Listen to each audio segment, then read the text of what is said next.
stoic. I'm like, wait, what am I doing here? Well, welcome everybody. It is Monday. I am one of your hosts here, Lisa Lopez Griggs, here at the F.E.E.D. We have done over 20 episodes. Can you believe it?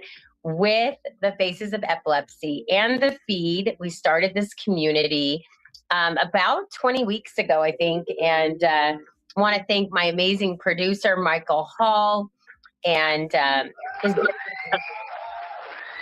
amazing, Amy, for just all of both of your support and just all that you guys do to help make Faces of Epilepsy just this amazing community, as well as just everything that you guys have done to help put the F.E.E.D out there and to be able to hear and share other people's stories about epilepsy, caretaking epileptics, advocacy, legislation.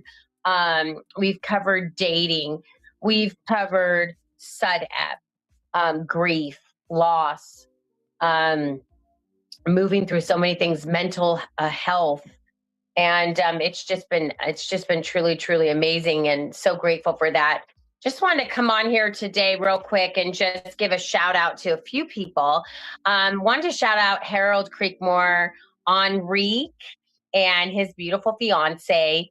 Also, all of those, Curtis Lane, and different ones of you that have come on, Heather Marks, Kylie. There's so many of you, Alyssa, that have helped to really put Faces of Epilepsy, the community on Facebook, TikTok, Instagram, YouTube, really on the map. Thank you so much for helping out too on Friday nights, just to be able to create this community for epileptics to come in, to be able to share their stories, feel like they're not alone, feel like they belong to something that is so beautiful and that is just so unique in the space. And I'm so happy, Mike, that we decided to do this. We decided to start this community many months ago, and that it's grown as much as it has.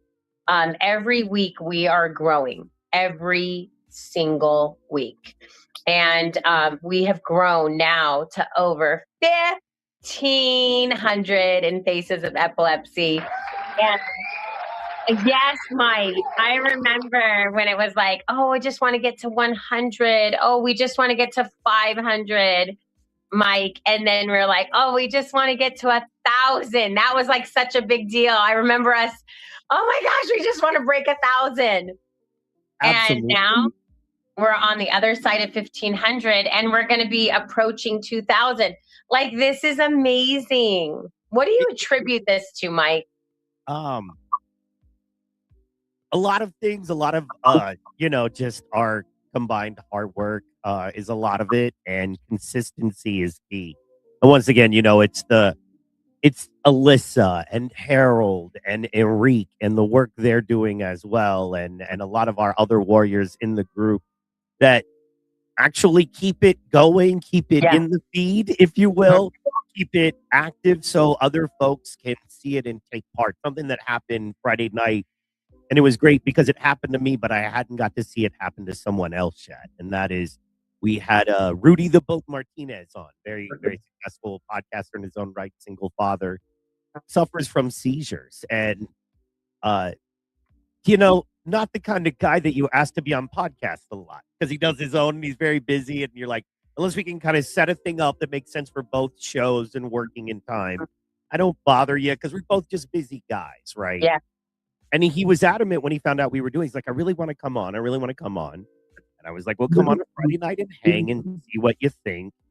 And it blew him away. And he was just so touched. He was like, I didn't realize there was a place like this. And this is, a very successful grown man, was a cholo back in the day. He's and now a good Christian man, but, not a guy that's not easily surprised at this point in his life. Yeah. Or probably easily impressed. Right. Or a guy who gets emotional and speechless. Yeah. And I remember it was like the first time we started doing our show, how I was emotional and speechless. And there was a part of you felt you had to keep locked up and no one would ever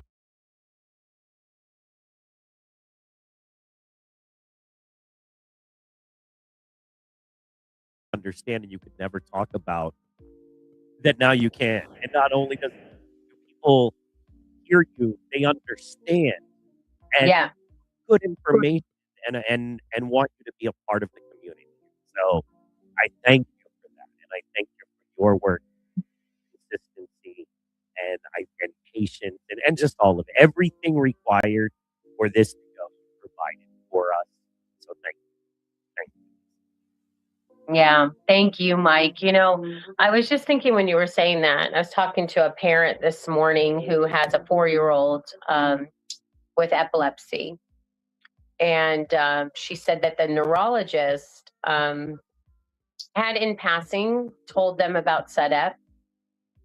And we got into a conversation because she had posted in one of the groups about how, we're told to kind of be aware of SUDEP, but yet we don't know, like in the groups, right? Not necessarily by the neurologist, but don't know how to prevent it.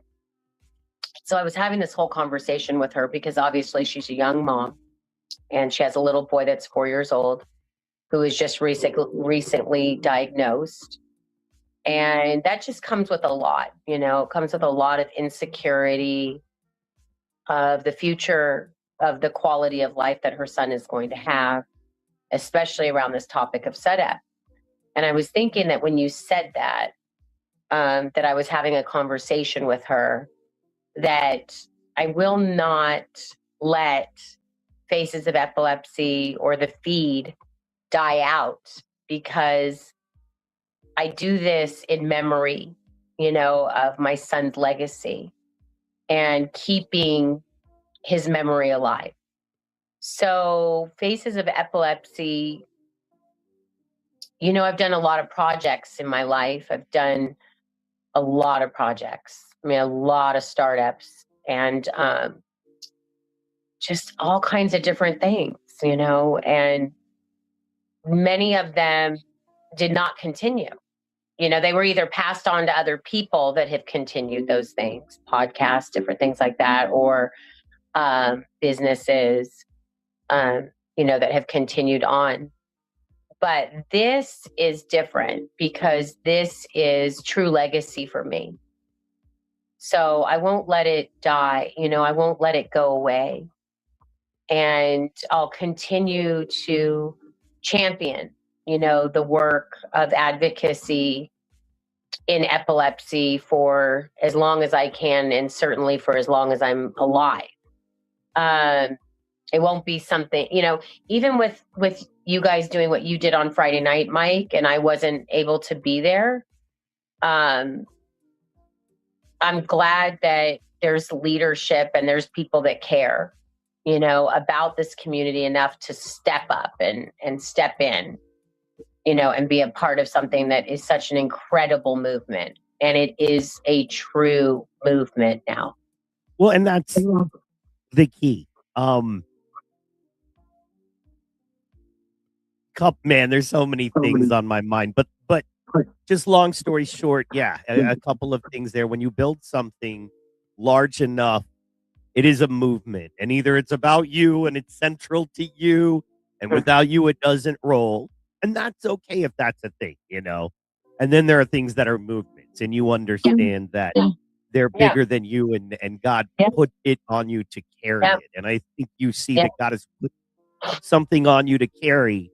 You follow his will, and he provides you with people and an army, if you will. like when God told David, I'll provide you an army, just follow me, and I think in the same way here, you have this on your heart and you are a warrior woman, and God said, I will provide your army if you just follow me.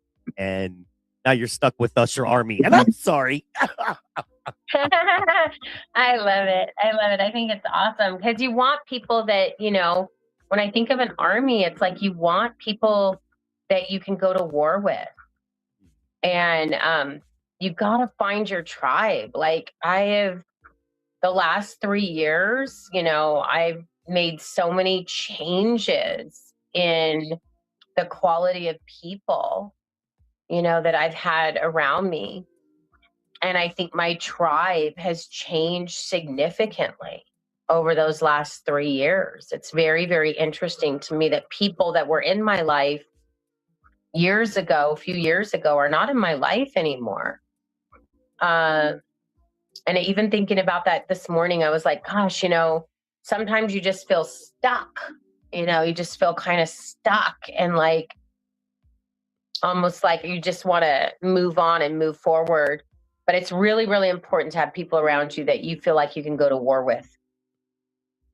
And the connection. This isn't we all like the same video game, or we all like the same movie, so, or the same movie series. So we're all going to, meet up once a year and dress like those characters, which if you do that, cool. I get it. Rock on. But, our thing is, we live a life of struggle sometimes and literal survivorship and literally having to depend on our faith and things deep inside just to function in the way that everybody else usually does. And the fact that you are able to help us with that, we so appreciate. And that's why you got your army. That's why we're here, no matter what. I really appreciate you on so many levels on that. And I think so does Harold. And I know so does Alyssa. And I know so does Enrique. By the way, wanted to shout out to Enrique's lady, fiance, Monique. She did Friday night, and she did it up Friday night. She was amazing. Applause.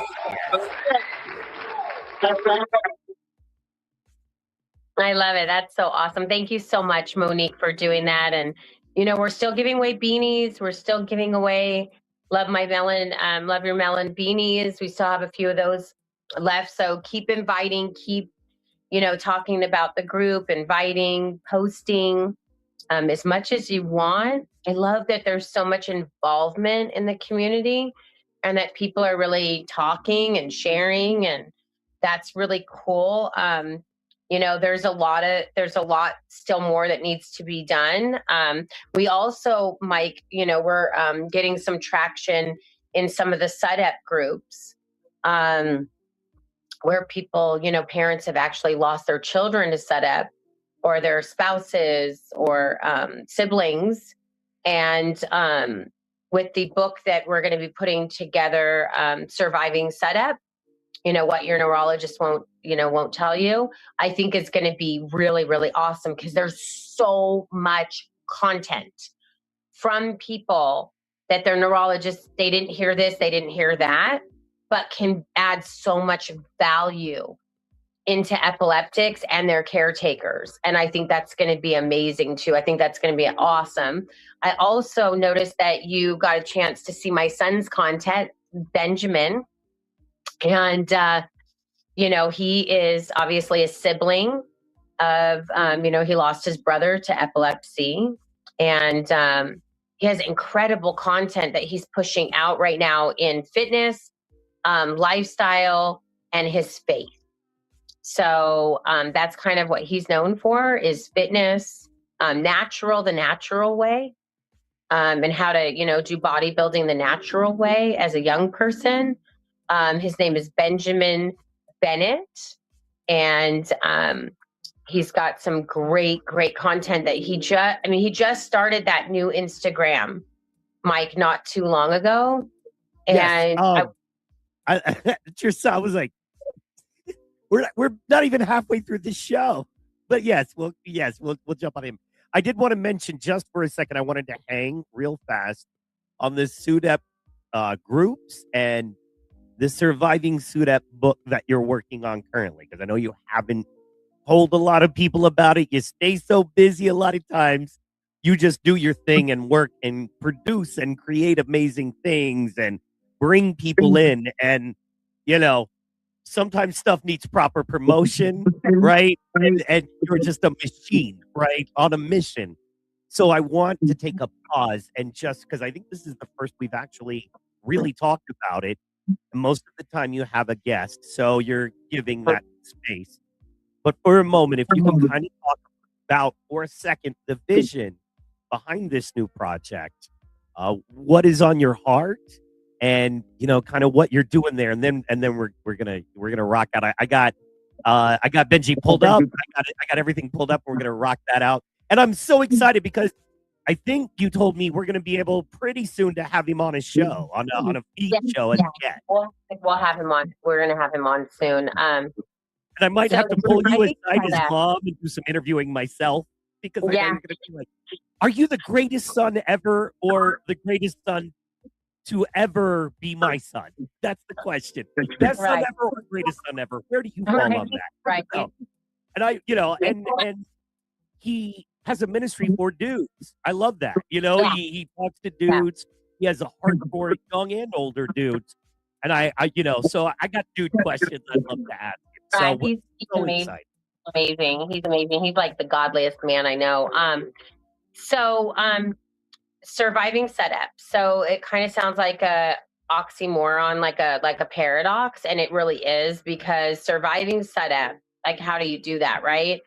Well, those of us that have survived it are the ones that are living with it, meaning on the other side of the grief process and the healing of the grief, because we never we never really get over it. We carry the pain that we deal with as parents and caretakers and those that have lost loved ones to SUDEP. We just carry the pain differently. And many of us are using our pain to advocate. We're turning our pain and the grief into advocacy, because that seems to be a way for us to heal. It seems to be a way for us to help the living, right? Help the ones that have epilepsy, that are still living with epilepsy daily, day in and day out, and don't have the supports that you really need as an epileptic. Because a lot of times epileptics and caretakers just kind of deal with epilepsy. They don't really talk about it. There's a huge stigma of shame around epilepsy, because we fear what we don't understand. And so our hope is, by having the F.E.E.D and having collective conversations and creative conversations and hangouts like we have on Friday night, and these communities that we have in these platforms, it would allow for conversation to take place so that people can see themselves in these conversations and they don't feel alone. So it works twofold, because it works to heal those that have lost loved ones to SUDEP. And then it also works to help those that are still living with epilepsy to feel like they're not alone and they actually belong to something that makes them feel heard. And it's a safe space and a safe community for them to not be judged and feel like they're not alone. So Surviving SUDEP is basically this collection of stories that we want to put together in a book format. Stories about those that have epilepsy, that have learned some things along their epilepsy journey that can add value into epileptics currently that are still living with epilepsy. And then also it's going to help those caretakers that are still battling with insecurity and battling with, still getting educated on things they can do to help, prevent more seizures, trigger more seizures, different things that they can put in place to help, with this journey, because it is a big journey. And I think a lot of times, just as warriors, we don't realize how difficult this journey is, because we just kind of, plug through it. So anyway, I just think, Mike, the collection of stories is going to be really, really amazing, because we've got diet in there, and what your neurologist isn't going to tell you about diet.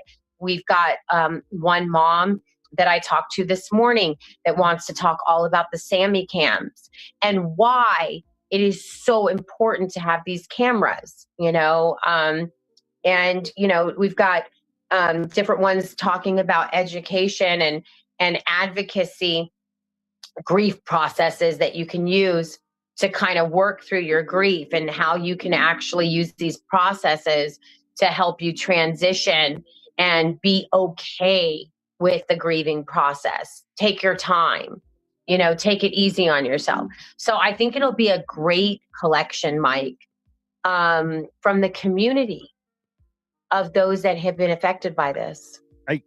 I almost see book series. I mean, there's Surviving SUDEP, then there's Fighting SUDEP, there's SUDEP Awareness. You know how many people very intelligent, believe it or not, my mentor, very intelligent man, very successful man. And I was speaking to him about SUDEP, and I had just mentioned, I was like, my star, as I refer to you, I was like, my star of this show is her son passed of SUDEP, so she's a warrior, and he goes, what's SUDEP? And this is a man who literally travels around the world on a regular. He has his own jet, or his own plane. He's like, don't call it a jet, but he's one of those guys that's like, I'm in Japan this week, then I'll be in Australia, then back to Hawaii. He didn't know the word SUDEP. Probably knows a lot about a lot of things. Yeah. But just didn't know the word SUDEP. And a lot of that is, because once again, the lack of funding, the lack of understanding him. When I explained, he was like, wow, why don't more people know about this? And I said, well, boss, that's why we're here. So I loved your idea. I love it for the community. And I love the fact that, I see more than one book here. Maybe this is a 3-book series, starting with Surviving SUDEP and your story, and similar stories, and how we can help folks that have been where you're at and where you were, and lead to a book about fighting it, the things you can do to ward it off, maybe, and that kind of stuff. Anyway, I'm very excited to provide a voice for people, and then to provide that education for folks out there. So thank you for that. We're all very excited about that. I'm going to be working very hard as well on that. I'm going to echo here. I apologize. Let me fix that for us. Just never quite dialed in perfectly. It's okay. I've been doing all these challenges just with the travel, in different places with Wi-Fi's and different things, and being on my phone today, and for this show, but it's all good. So much great things are happening. And I really want us to focus on our wins, Mike, because we're having so many tremendous wins right now within our community. So many wins. Yes. And so many parents are stepping into advocacy in a bigger way. It's really powerful. I agree. And speaking of amazing parents doing amazing things, because we are tight on time today, I absolutely wanted to, as we teased earlier, bring this young man into focus. His name is Benji. As you can see, I mean, lesser men would be jealous. You know what I mean? Look at this guy right here. Look at that. Yeah, he's 20 years old. He's not even 21 yet. If it's okay, I would like to play one of his quick videos right here. I love that one where he's looking right there into the camera. It's hysterical. That one that's so funny, where he's like, kind of like, yeah, these are all so funny. Oh my gosh, so funny. But there's one that's the one where it's kind of where the white T-shirt right there, and his yes, yeah. This is so funny. Oh my gosh. Little 16-year-old thing. Okay, so little background. When I graduated from high school, I was so freaking small. I was 5'9", 145 pounds, literally a freaking string bean. One blow of wind and woo! He was tiny. So, what did I do? Kids ask me who are around the same age, like, how did you get so big? How'd you get so big? Are you okay? He's like, how'd you get so big? How'd you get so big? I see food and I ate it. He's brilliant. He's brilliant. So he broke down some peptides. I think this is the one. Yeah. Dude, are you really considering going on peptides, steroids, or any sort of enhancements? Please just listen to this video for 20 quick seconds to hear my take. So, do I think peptide, steroids, and enhancements are bad? No, they're not bad, but in the right way. So what I mean by that, a lot of people will just hop on peptides or steroids like 4 months into lifting, and I think it's insane, especially that 14, 15, 16, 17-year-old age range, especially with boys, young boys, because they're just lost in wanting to look this certain way, like this certain social media influencer, and they're just so focused on their image. So what do they resort to? They resort to an easy, quick fix, such as peptides or steroids. So instead, guys, train for a year. Your bodies, it's insane what you're capable of doing. If you have a good diet, you sleep 7 to 8 hours, you're drinking a gallon of water, and you're on a good lifting program. Okay, and I wanted to pause right there and let folks know his advice right there for all men is also great advice for epileptics, believe it or not. Wow, drink a gallon of water. awesome. Right? Think about it though. If you're like us and you constantly are hearing the advice. Wow, Mike, that's great. That's great. So make sure that you follow Benjamin Bennett. He's amazing. He's Benji Bennett lifts. Yeah, it's really, really, really good. Yeah, really good. Yeah. And we're having him on here. Channel not too long ago, but he's posting content, really good content every single day. I think he's got about 100,000 followers on his TikTok, but this is his new Instagram that he's doing. And I'm really enjoying his content. It's fun to watch. So we'll have him on the show. We're going to have him on the show soon. We're going to make sure that we do that within the next couple of weeks. So we got to try to just line it up, before he goes off to Fire Academy. But yeah, everything's good. I mean, with what he's doing, I think he's got some great information, and, just wanted to just jump on here real quick, Mike, today and just say we've got some great guests coming up this week. Wednesday, we have Kristen coming on. She's going to be talking to us all about, she has a podcast, actually, Mike, called Rise in Mourning. She just started it this last year. She lost her young son, not to epilepsy, but to a tragic accident. And very young, little guy, 21 months. And she runs a podcast where she teaches processes on how to work through grief. I think it'll be good for us to have an interview with her and just be able to have that content there. And then also we're going to have more guests coming up, which is going to be really exciting because there's just so many now that are reaching. I know for some, those were I want to share. So I think you were trying to pull Kristen up, but we're excited about what's going on, and 1,500 in our group, and there's Kristen right there. So we're going to have her on Wednesday. This should be great. And I'm really looking forward to that. We've been trying to get her on for a while, and she has a great podcast. So make sure you follow it too. If you're, looking to pass that along, to someone that could be struggling with grief that's a parent, because I think it's going to be great. Really great. Excellent. And real fast, Thursday is a very special day for us. Yes. Oh my gosh. Thursday is Purple Day. So Thursday the 26th is Purple Day. And this is a big day. Wear your purple, please, everybody. Look at Mike. He's wearing his Purple Rain t-shirt right now. Purple Rain. And Prince had epilepsy. Thank you for wearing your t-shirt today, Mike. So make sure you wear your purple on Purple Day, which is the 26th. 1 out of 26 people will get epilepsy in their life.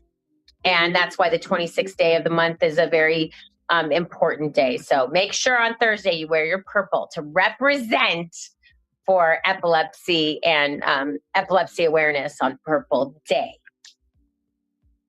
That should be it, Mike. Love everybody. We'll see you guys Wednesday.